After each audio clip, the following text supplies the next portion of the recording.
बोला बस जूता बा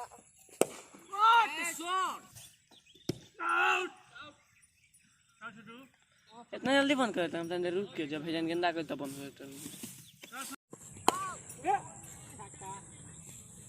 कितना अड्यूज गेंदा ओय साला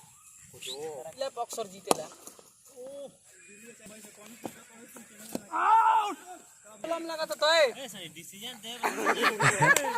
निकला था ऐसा नहीं दूर हेने होने मार के हां खिलाड़ी खाली और हमारे पेट पर लग गइल कोई हो के तरफ आउट ले लिया दबा बना बा भेजा है खेलले बन ठीक बा वो ला के भेजा लगा हम खुद देखने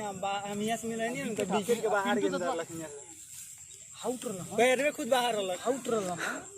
दादा देखना आउट हो तू भाई चल सी एक का गेंद दो यही से विकेट मिल जाला लोग के खींच बराबर